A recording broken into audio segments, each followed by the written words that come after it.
Hey guys, welcome to this week's podcast episode for the Financial Freedom Podcast. I'm your host, Dr. Christopher Liu, and I have a very special guest today, Colin Duff. He is the CEO of Mosaic Innovation. It's a consultancy that helps leading enterprises such as the big name brands HP, Marriott, crack their toughest growth challenges, build capability, and transform their culture. So today's talk is going to be all about innovation, creating a culture for innovation, leadership, and I'm really excited for this show. So, Colin, welcome. Oh, delighted to be here, Chris. Thanks for having me. Yeah, I know, especially in today's times, organization culture, innovation is really key. It's really competitive business landscape, a lot of uncertainty. Tell people how you got started, and we'll get into it. My backstory was I just wanted to do business. I'd never heard about innovation and certainly not innovation consultancy. So I was working in a big boring energy company, and these really cool consultants come in the fancy clothes with these crazy ideas and wacky approaches. And I just said, I want to do what they do.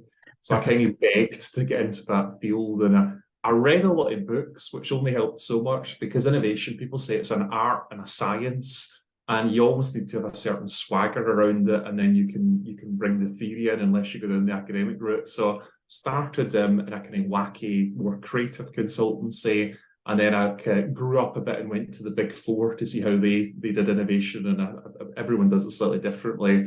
And then since then, I've moved around a bit, and I've worked just in the medical field. How do you sell more Viagra to guys over in Russia? To how do you improve the state healthcare system in the UK?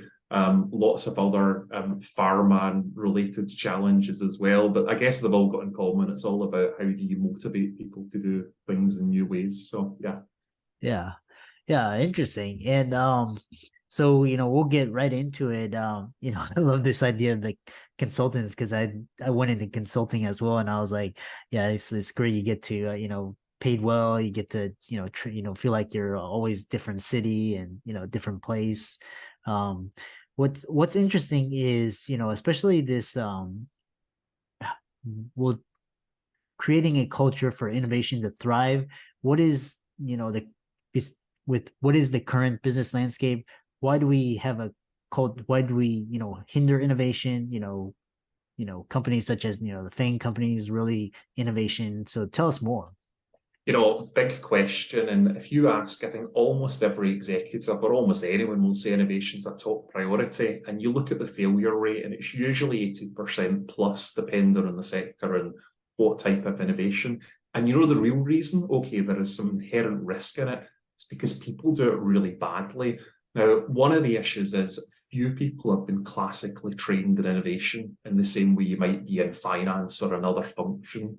So you've got all these people that maybe about a half a day's training course going and doing it. And, valiant efforts, but innovation, I would argue, is very much as much a science and a discipline as an art. So you've got people who talk a lot about philosophy and not a lot about substance. So there is method to the madness, and you can systemize it.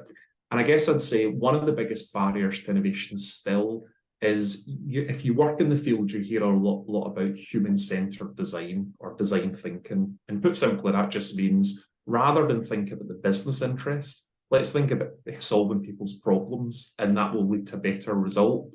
But what most people still do, if I'm honest, is they look at their spreadsheet and say, how can we grow average order value? How can we cross-sell? How can we do this? So they almost approach it from an internal money perspective rather than a customer value perspective, despite saying the opposite. They've been smart enough not to say that.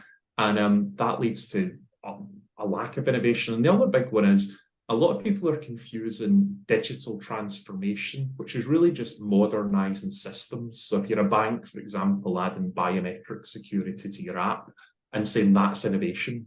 Now, it might have been once, but to be innovative, it needs to have two things.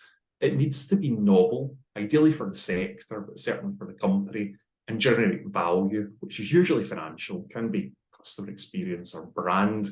And it fails that novelty test. So what everybody's really good at is identifying stuff with value. What they're not so good at is how do we get new news and novelty. And I could talk all day about how you get there. The one other observation I have is people have get very good at brainstorming. Now, brainstorming is very cheap and it's fun. We'll all go in a room for half a day or a day. We'll have these wacky ideas, throw some post-its around, get some Haribo or some other exciting sweets. There's nothing wrong with that. But if you want to innovate more strategically, you need to identify, right, where are the big opportunities? And the best way, there is nothing beats that than observing people. So great innovation insight is more like a story than a statistic. If it's in the stats, it's probably going to be quite incremental. People are already aware. If it's something like Airbnb, you know, the statistics, what was the market for the room share market? It was close to none. But if you spoke to them, they had experienced the early stages, the buzz around it was phenomenal. So it's about going out and seeing and observing things. And it's much easier than it sounds. There was a good example. I was doing a project for Honda once to make generators for camping, fairgrounds, etc. And they were convinced they needed an app. Everybody wants an app. And the first observation I had, I went out with a lady who was running a candy floss stand. She pushed this big machine along and it got stuck in the grass. And the first thing I said, well, why are the wheels so small? And that was a category. Every single player in the market had these tiny little wheels. Or as another example from Netflix, and someone asked a really stupid question: why do movies go to the cinema and then come on TV?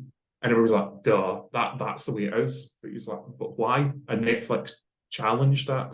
So, you know, there's a mindset and habitual way to be more innovative, and then there's some more deep method ways to do it as well. And, you know, we can all be more innovative every day, as well as do some of the big breakthrough stuff. Yeah. Yeah. When we talk about, for example, when you talk about, you know, creating the culture and, you know, leadership with an overcoming barrier. Now, talk about, like, you know, for example, you know, we brainstorm, we test, but translating ideas into innovations, testing business ideas. Tell us more how you can get those ideas, into the product market cycle. And you've hit the nail on the head, Chris, right? Because what people do when they say we've got to be more innovative, they do what I call the sugar rush, right? Loads of brainstorming, maybe a foosball table, we'll have an ideas contest, right? Hackathon, great. What typically happens is you galvanize everybody temporarily. The ideas don't really go anywhere. And then people become cynical and say, well, management never listen, or it's a waste of time. So you really want to think about what not to do as well is don't get loads of ideas, and this is how most people do it. And then the hippo, the highest paid person's opinion, trumps. So almost like Julius Caesar, where they put the thumbs up or down to say, with innovation, once you've identified a few high potential ideas, what you want to do is test them quick and dirtily, as quickly and dirtily as possible. So there's a method I'll not go into detail called the lean startup. And that's all about thinking about, can we identify areas of uncertainty? Now, contrary to what most people assume, the uncertainty is, can we do it technically? Do we have the science? The uncertainty is usually a market-based one. Do people actually want this? So often you'll say, oh, I'd definitely buy that. Then you wouldn't. So it's, how can you simulate sales, for example? So that might be, I had a friend who wanted to do, there's in the UK, a new injection to make you slim. And he's a GP, so general practice doctor. And he said, I might just run off and set up this cool new business. And I said, hold on, before you throw away your career and your life savings on this, what evidence do you have? How can you get some early smoke signals? So what we did for him is we threw up quite a quick and dirty landing page. We put some really cheap ads on social media, on LinkedIn actually as well. We even went to some events and just seen how many people actually inquired about this service. Now, when we did, because he didn't actually exist, he emailed and says, look, I'm sorry, the service is still in development, but come back in a few months. And that was enough to tell him in this instance, there wasn't the demand there and he didn't throw his career. But so many people are making these big, like, bet the house decisions on a hunch, or on, okay, we've built some elaborate financial model, but dozens of unproven assumptions, which is, you hire any consultant to build your financial model, they'll give you the number you want. If, we need X million to make this worthwhile, guess what? We'll hit that hurdle rate. So much better to say, give me real world evidence, right? and the fidelity of that evidence will increase over time. So in the first instance, speaking to a few friends and family, nothing wrong with it, but very quickly, like week 2, I'd be looking for you to have much broader qualitative insights, and soon after that, show me some quantitative stuff, show me some skin in the game. Who's actually gave you a letter of intent, who's put some money in, who's clicked at least on the page and given you an email. Those are better indicators that we can actually do this. So if people want to find out more about how to experiment, the Lean Startup, which is one of the biggest business books, might not be as familiar if you're in the medical field, but that will explain it in a lot of detail. Yeah. I love that. I love these ideas with lean startup. And so one thing is talking about how to talk about, basically, especially in this day where tech companies are hiring based on skill, and talk about, for example, hackathons and code boot camps. How do innovation hubs work? So the type of innovation dictates the structure. Okay, so if you're wanting to do quite, let's call it efficiency-driven innovation, so how do I just make things cheaper or better customer experience or incremental, don't go near a hub. You want the people close to the front line doing it because they've got the best knowledge. Now, if you're looking to do more what we call breakthrough innovation, so it's like the next wave of technology, you might want to take people out because the mindset, skill set, and activities all differ. And then there's a final type of innovation, sorry to confuse you again, called disruptive. So this is where you want to almost shake things up and maybe provide like a cheaper, simpler solution. And if you're doing that, you want those people external, because the big mothership will always crush people that's trying to destroy your current business. So the classic example is Kodak, when the developer said, I've come up with this really cool digital camera. And they said, but we sell film. We're not going to do that. So it was just sidelined. So if it threatens your existing business, put it at arm's length, even literally in a separate building, separate people. If it's breakthrough technology, you probably want some kind of center of excellence, innovation hub. Now, what I see with these people, though, is you need to give them quite a short leash. So what everyone loves is have 2 years to just have some fun, find stuff out, be in what they call discovery, right? And promise jam tomorrow. We're going to generate millions or billions, but it's always a few years out. Now, I'd be saying you need to demonstrate traction. And in order to do that, you want your innovation hub to say, right, let's pursue some short-term stuff that can add business value, medium, and maybe some longer term. So classically, we talk about maybe a 70-20-10 portfolio, and that's how most companies operate. So 70% of the innovation, we're going to try and do something in the next 2 years, but 20% typically it's 2 to 4, and then the last 10% 5 years out. And that'll influence, are you looking for existing technology? Is it going to be more cutting edge or bleeding edge tech as well, right? So something like the metaverse is still, I would argue, a bad example where they bet the house and Mark Zuckerberg's ego on this unproven crazy tech. Although you might counter argue now that Apple's launched this cool product, maybe it's about to open up. But yeah, that's how you usually structure, is have a balanced portfolio of different kinds of risk. Yeah. Fascinating. Fascinating conversation. One thing is, what's people are curious, what's the difference between innovation and digital transformation? Yeah, so I mean, digital transformation is really taking what you do today and looking at essentially how can we improve upon it with usually a kind of like next generation technology that will make it more efficient, that will improve the customer experience. And the reason it's not innovation, usually it might start off as innovation, is because typically it becomes fairly industry standard. So it just becomes best practice. So if you see anything and you say that's best practice, 9 out of 10 it's going to be digital transformation. If it's novel, at least for your sector, then you can say it's probably more innovation. Now, sometimes there's a bit of a fine line and you say, okay, it's a bit incremental or both.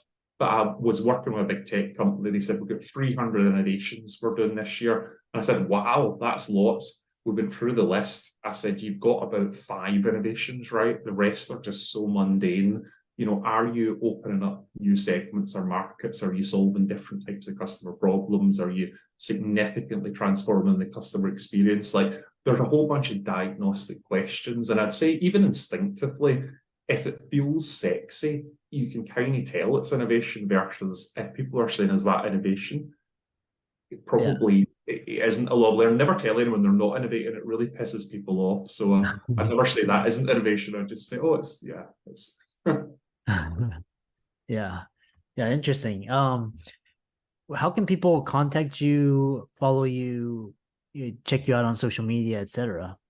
So we're on mosaic-innovation.com, and that is my business. There's a small team of us, and we have a bunch of toolkits and resources. So if you're interested in creativity, there's one in problem solving, or the other great one, my favorite, is innovation insight. So how do you find new news? So particularly if you're a physician and everyone is doing stuff the same, how do you unlock those insights that will trigger the breakthrough ideas? And it usually almost comes from, we've identified a new customer problem, or how do we look? There's another great method in innovation called the 10 types of innovation. I'd encourage your users to Google it.